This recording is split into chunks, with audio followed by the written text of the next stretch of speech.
Okay, here's a little bit more on your childhood development and being born to parents that don't want you.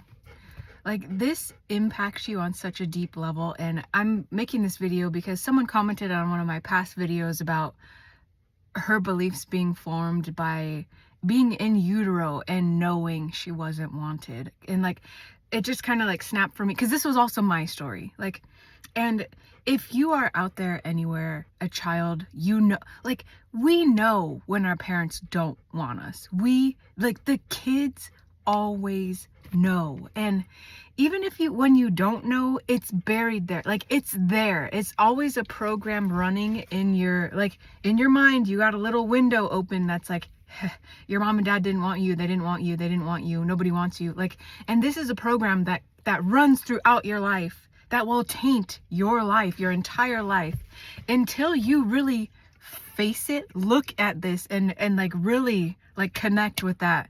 Holy shit, dude. My parents didn't want me. And once you start unraveling that and you start really looking and seeing, like, I believe nobody wants me, because what else can you adopt when you are constantly shown by your parents, like, I have no interest in you as a person? And like, this is also what happens when you are born to narcissists. Narcissists don't care about their children. They only care about the image they have of themselves and anything and anyone, anything out there that benefits them. So you, as a child of one of these people, they don't care about you. They just care about the image of having a child, a daughter, and how or son, whatever you are, they just care about that image. Like, I have a family, I have a daughter, I have this, like, look at my little perfect child. And like that, you have to be aware of if this was pushed onto you too, like the perfection and like how you look, like, because that's what narcissists care about, image, and like how you, the little pawn, the little daughter, how you affect their image. And when you grow up like this, again, you are being shown, I don't care about you by your parents. I only care about how you look, how you present. I care that you are quiet, you don't voice, you don't make noise, you just be there, be pretty, and just, that's it. That's all I expect from you. And then on top of that, like, also teach, like, when you have this base understanding that you're not wanted and all you are is like a pretty little thing to sit there with no voice, no opinion, nobody cares about your opinion. This is how you learn to be in the world. And I'm here to help you fucking smash that shit, break it. Like, no, we're not. If you are resonating with this, you resonate with a lot of my work, I'm here to tell you, like, it doesn't have to be this way. Like, so many of us have it, like, our beliefs, those little programs, the little windows open in our mind, run our lives. And they do this unconsciously until you start waking up, until you start feeling the pain of being like, dude, I'm not just a fucking picture you hang on the wall to look at.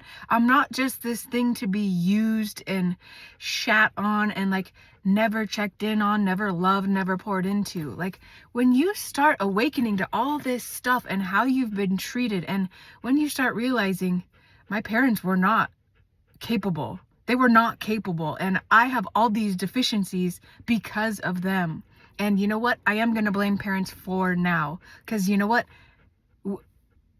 Our parents are how we learn how to be a fucking person in this world. Like, they deserve this blame. I'm sorry. Like, your parents deserve the blame if you are struggling in life today.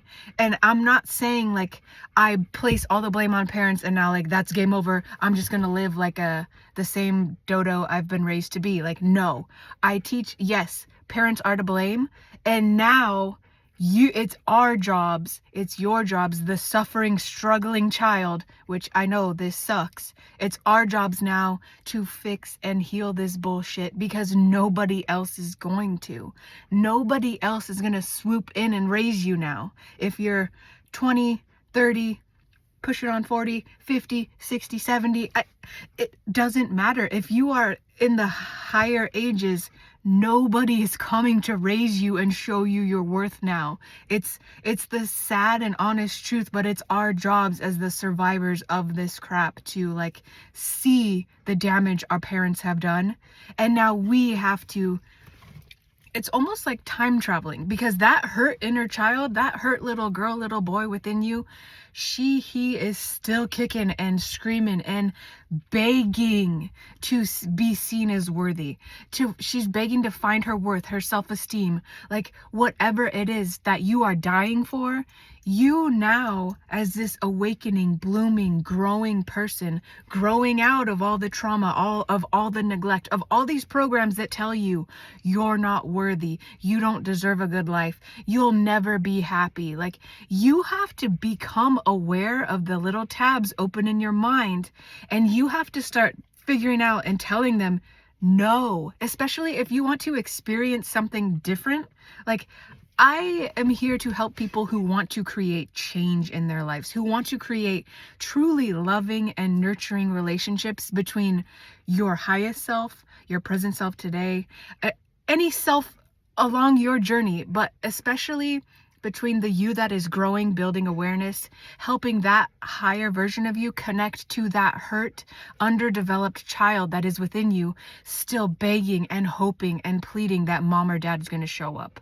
Like, you truly have to become the mom, dad you never got if you want to heal and repair and get out of the cycles of trauma, if you want to end the cycles of CPTSD, of being transported in the past, of like, and once you start understanding like the CPTSD symptoms, all these symptoms of trauma, they are your inner child who has been extremely hurt, abandoned, neglected, abused, crying for a safe place to be seen, to be held, to be loved, to be nurtured. And when you can see this, when you can understand that this is what's happening, this is why you're having all these big reactions, this is why like you are stuck, because nobody taught you how to like feel through these things.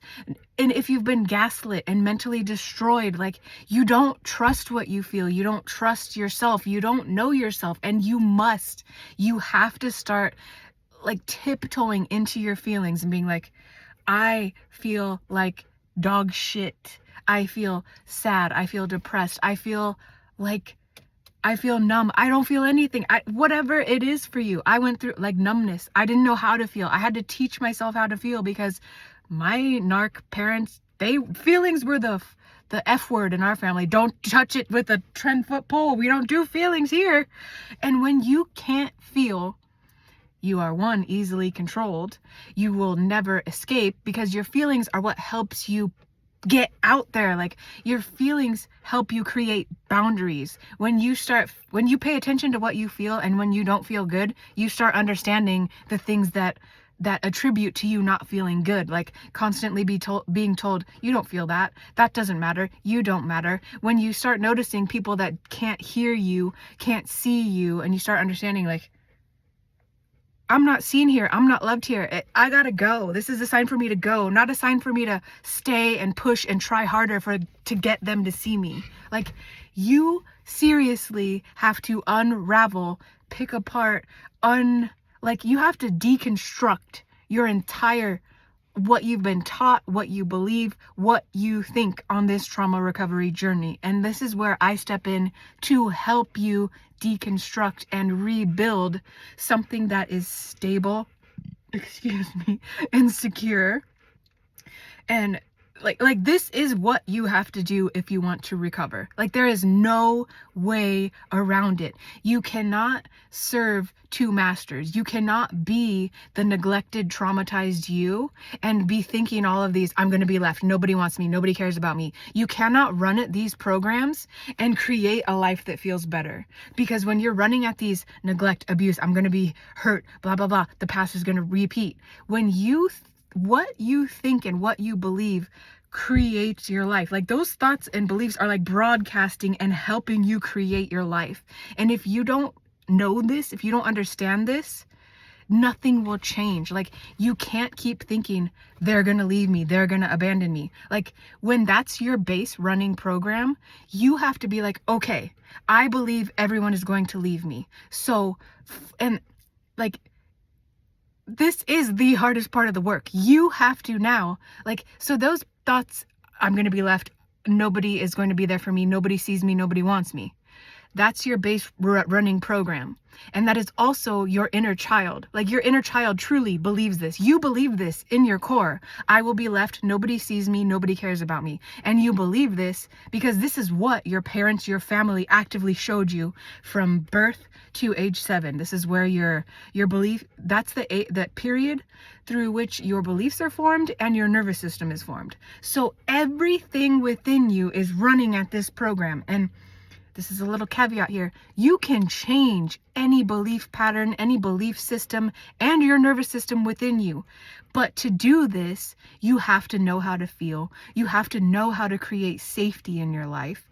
And you have to know how to soothe those little parts of you, the inner child, that little you that is still very active and very present here today. You have to show him or her that you are now the stable one, which you are, because if you're here watching this, you are aware, you are wanting to heal, and you're wanting to live a better life. And when you have these things going for you, you're wanting to live better, you're wanting to heal, you vibe with this awakening work. This means you are ready to now show up for that little girl, little boy inside of you that desperately needs love, safety, kindness. So basically, our jobs as people recovering from trauma, CPTSD, codependency at the hands of narcissistic and abusive families, it is our job, and I know this sucks. I know this sucks. I live this. I teach this. I do this every single day. Our job now becomes being the stable, healthy parent and learning what becoming a stable, healthy parent means, because this is what we missed as children in these chaotic and jacked up homes. And it's not, you don't have to learn, it's not this crazy thing. Like, once you start learning, okay, I missed having a safe person, a safe witness in my life. So what does this mean? This means when you were in turmoil, all those times you were neglected by your parents, you now have to, and triggers are what help, ping, they're incidents that happen to you that remind you of all the times you were left, ignored, not valued, not seen, not heard, triggers can be plenty. They are different for everyone, but they are reminders of areas where you were not met, you were not seen, you were not heard, you didn't have safety.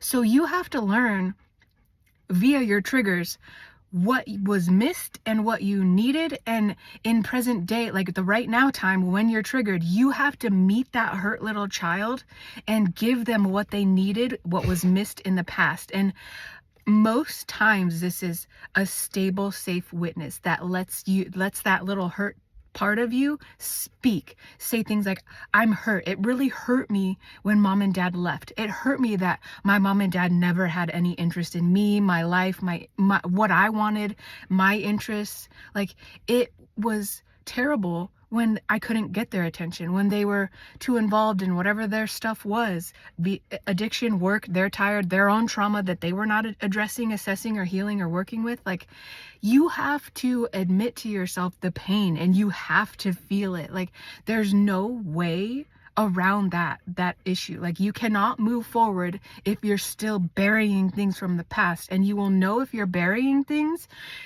the more triggered you are. And this is the good news. So you're becoming more aware, you're being able to address yourself, your hurt self, that inner child, when you're triggered, when things ping on you and remind you of the past, when you're drawn back and you're remembering all the traumatic things that happened to you.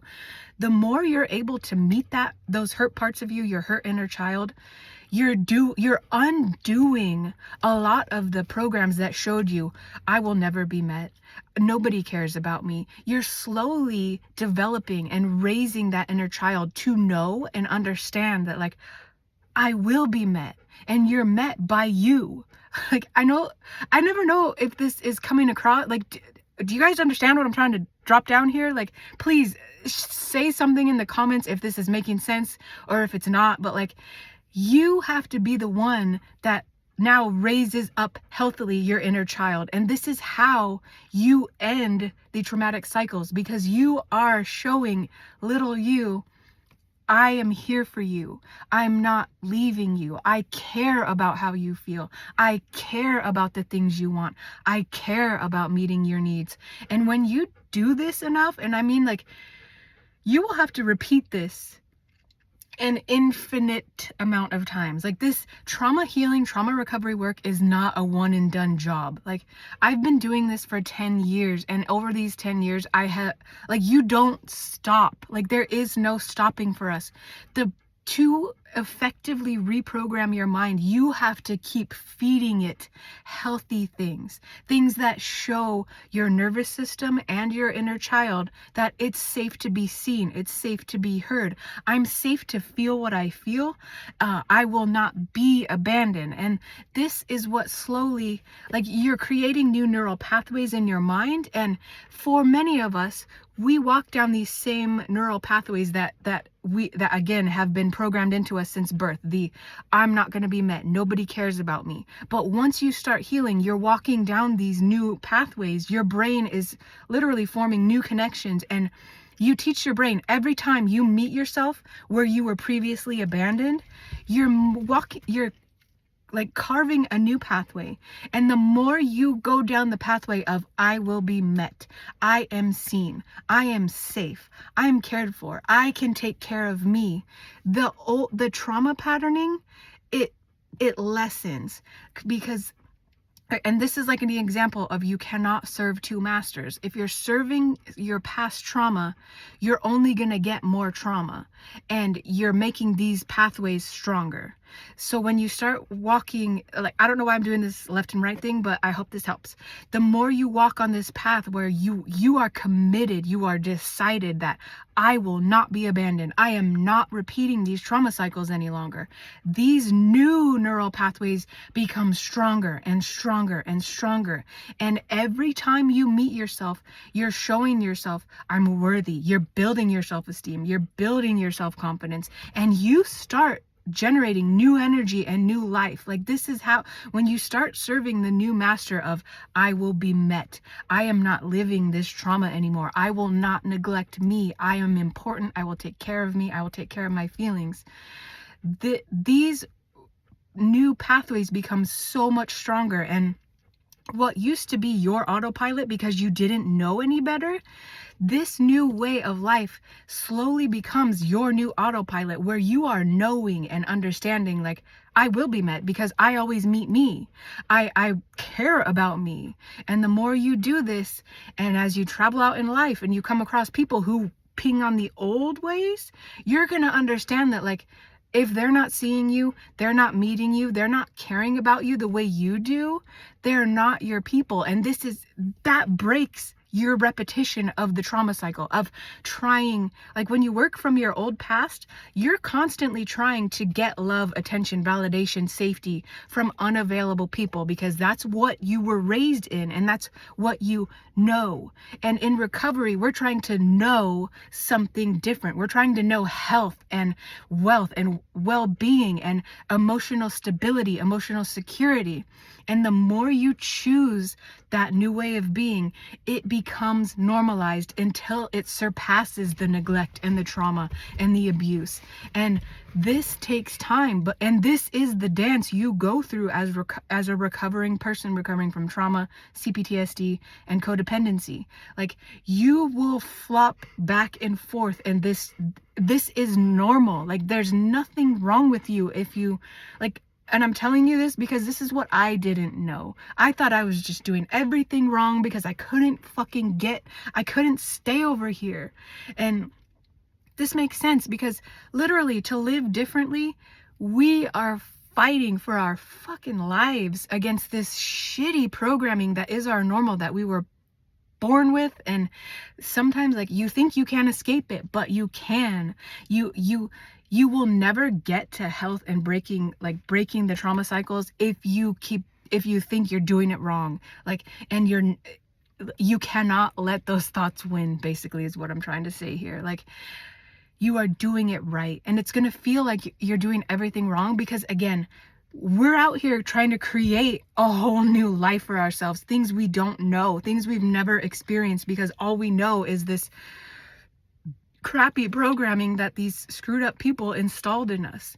And like in a lot of ways, trauma recovery is a fight for your life until you can truly understand the feelings of safety, of being seen, of understanding like it was supposed to be this way, but many of us were dealt some shitty cards in life, so we have to undo all of this crappy thinking, crappy programming to get to the other side. And you have to be very, very mentally strong, and you cannot give up, especially in moments when it feels like you're failing and nothing's going right. Like, those moments are also little mirrors for where you're remembering, like in childhood when you tried so hard, when you were doing everything right and you still couldn't get the love, you still couldn't get the attention. Like, you have to, and when these moments of like where we're beating ourselves up, a lot of us never had like that kind parent that was like, hey,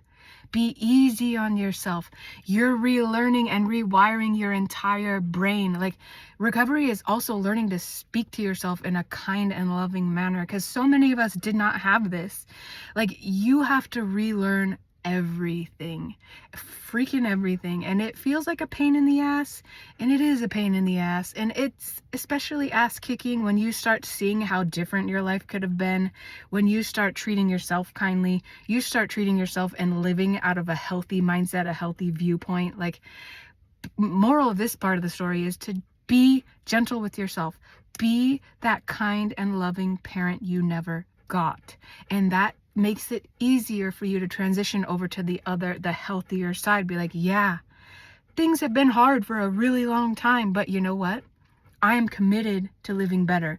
We're doing this right. You can't fuck up your healing journey. You cannot do it wrong. It's not possible. The only way you can fuck up if you just said is if you gave up and you're like, fuck this, it's too hard, I'm just going to be a miserable, stick in my old programming and keep believing nobody loves me, nobody likes me, nothing's gonna ever work out. Like, that is the true failure point. And I know that if you're watching that, you will not let that happen, because the people watching this, I know your determination. I know you're fucking determined to live better and create better and to have better. And when you have that tiny little spark, you will win. No matter, like, we have been through so much. We've been through so much. I know it. I know it. I know you have. I know you have. If you're here watching this, I know it. And I want you to know it gets better. Even when it feels so damn hard. Like this, just remember, you're feeling so like beat up on and so hopeless because this is how you felt for a majority of your life. It feels so hopeless and hard because many of us, myself included, we're doing this solo. We have nothing. We have no one to like lean back on to help us. Like, and that makes this journey hard. Like, it's hard when you have to recover. No one in your family's doing it. You have no support. Like, I get it. It's hard. And this is just a reminder, when you're feeling this stuff, like, know that it's okay. It's okay to like sit back and admit and just be like, Jesus, this shit is hard, and I wish I had support. And like feeling that pain and grief for the little child you were, trying to grow up through all this chaos and having nothing and no one there to support you and help you and love you. And remember that this is just a part of the journey where you're learning now to receive in more of that support. And even though you may not have it physically, angels, your guides, spirit, God, whatever you believe in is 100% supporting you. The light, the planets, whatever you need to call on, ask for that support. Ask for help. Like, just healing is also very heavily dependent on allowing in the help of the universe. I'm very spiritual. I depend on the universe, angels, my guides, the stars. Just, I ask for help for things that are bigger than I am. I don't depend on people on this earth because, and again, that's a whole other issue.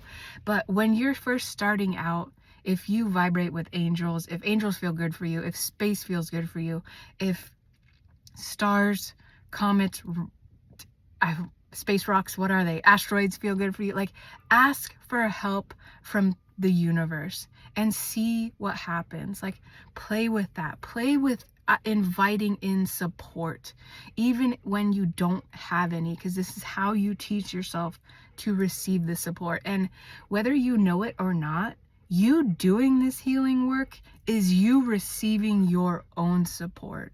And if you only have yourself, then lean on you, because you are doing hard work. And acknowledge, like, I'm doing it, you're doing it, I'm proud of you, I am so proud of you, I love you, thank you for doing this. I like you know, like, and just practice like that, speaking kindly to yourself and inviting in loving energy, because so many of us are missing this. And it helps to just know there is something bigger than you out there. There is something on your side out there, which the universe is on your side. It is here. It is all around you, and it is willing to support you, but you also have to be willing to let that support in. And this is also another piece that's very hard for survivors, because we care, again, with the beliefs. When we believe nobody wants us, nobody likes us, you also assume there's no support. And it's very, like, it makes the journey so much harder when you are not open to support. And I get it, it's hard to make this shift when you've constantly been shown people don't care about me, there's no support here. Like, you have to be willing to receive in different energies, different experiences, especially if you want to get better. Like,